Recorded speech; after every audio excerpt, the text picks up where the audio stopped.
किस्मत का खेल। धनी राम एक कुशल और बहुत ही धनी व्यापारी था। उसने अपने धन से गरीबों की बहुत मदद की थी, अनाथ आश्रम एवं धर्मशाला आदि बनवाए और अपने दानी स्वभाव के कारण धनी राम का पूरे नगर में बहुत सम्मान था। धनी राम ने अपनी बेटी की शादी एक बहुत बड़े घर में कर दी। फिर भी बेटी के भाग्य में सुख नहीं था, क्योंकि शादी के बाद पता चला कि उसका पति शराबी और जुआरी था।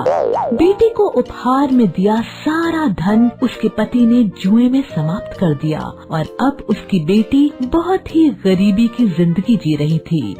एक दिन धनीराम की पत्नी ने धनीराम से कहा, आप जानते ही हैं कि हमारी बेटी का पति जुआरी है और हमारी बेटी बहुत दुखी है। आप अपनी बेटी की सहायता क्यों नहीं करते? यूँ तो पूरी दुनिया की मदद करते फिरते हैं।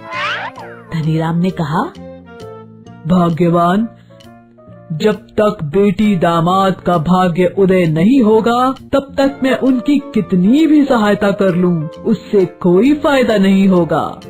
जब अपनी बेटी का और उसके पति का भाग्य उदय होगा तो अपने आप ही वे सुख का जीवन जीने लगेंगे और हर कोई उनकी मदद करने को तत्पर रहेगा।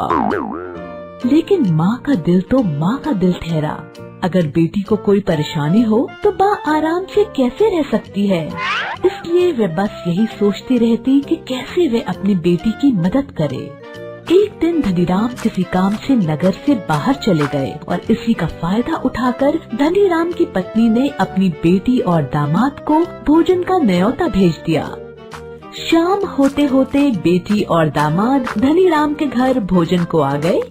सासू माँ ने उनका बहुत आदर सत्कार किया, उन्हें बहुत ही स्वादिष्ट भोजन करवाया और बड़े ही प्रेम के साथ विदा किया तथा जाते जाते एक टोकरी भरकर मोतीचूर के लड्डू भी भेंट स्वरूप अपने दामाद को दे दिया।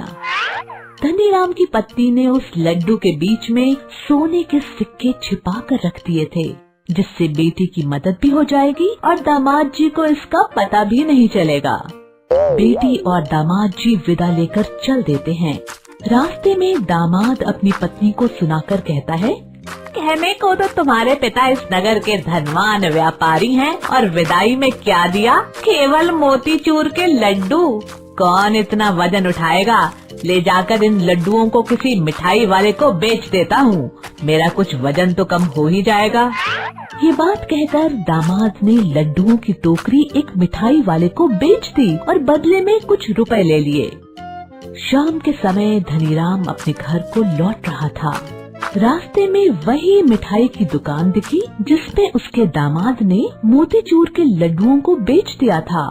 धनीराम को मोतीचूर के लड्डू बहुत ही पसंद थे, इसलिए धनीराम ने मिठाई वाले से वही मोतीचूर के लड्डुओं की टोकरी खरीद ली और अपने घर ले आया।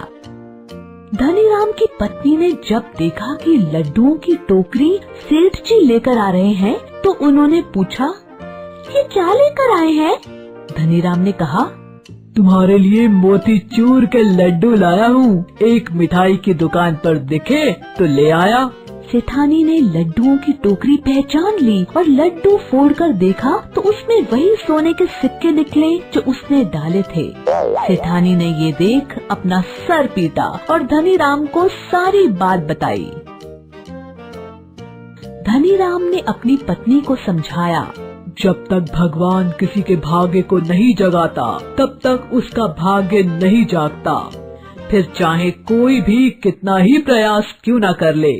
देखो, ये तुम्हारे सोने के सिक्के वापस तुम्हारे पास ही आ गए, क्योंकि ये सिक्के ना तो तुम्हारी बेटी दामाद के भाग्य में थे और ना ही मिठाई वाले के भाग्य में। शिक्षा: वक्त से पहले और नसीब से ज्यादा किसी को कुछ नहीं मिलता।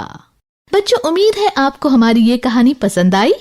कृपया हमारे चैनल को सब्सक्राइब करें और सभी अपडेट्स के लिए बेल आइकन जरूर क्लिक करें। और हाँ, वीडियो लाइक और शेयर करना मत भूलिएगा। Bye bye.